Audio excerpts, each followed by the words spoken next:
il a passé son diplôme d'escaladeur, il n'y a pas de problème. Alors c'est vrai qu'on a l'habitude de voir un Remco Evenepoel quand même toujours très offensif. D'ailleurs, il nous a gratiné d'une superbe attaque à 3 à 70 bornes de l'arrivée. Une attaque qui n'a servi à rien, mais qui nous a montré que Remco Evenepoel, c'était un tueur à gages, que sur les classiques courses d'un jour, il est capable de tout.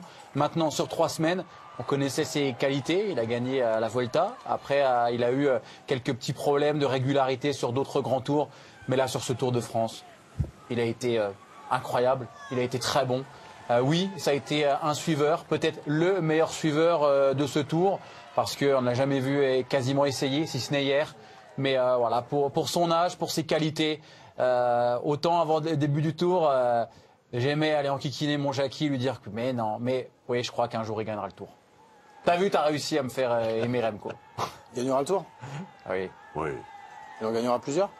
Ah, j'ai dit, il faut d'abord en gagner un. Il a déjà gagné une Vuelta. Mais oui, on avait des doutes de le voir tous les jours en haute montagne.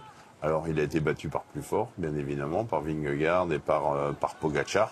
Mais on le dit, les années se suivent, mais ne se ressemblent pas. Il a franchi un palier, encore une fois. Alors, quand on regarde les écarts par rapport au maillot jaune, bah, c'est abyssal.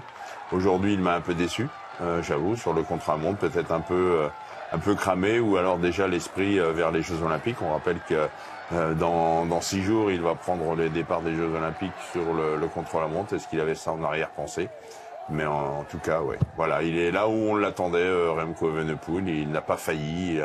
Il a toujours été là, 3e du tour, maillot blanc.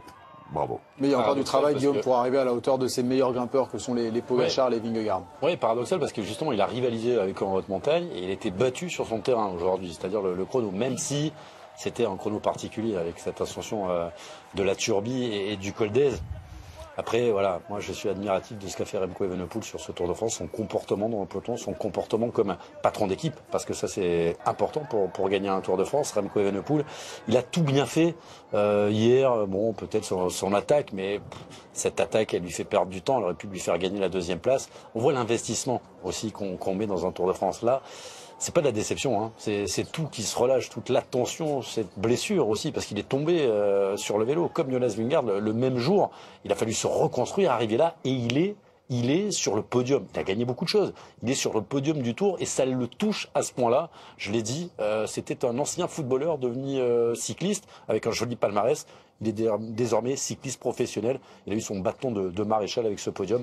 Et on a hâte de voir la suite pour Remco Evenepoel dans les grands tours. Oui, hâte de voir la suite Remco Evenepoel que l'on retrouvera très certainement pour la victoire dans les années à venir sur les routes du Tour de France.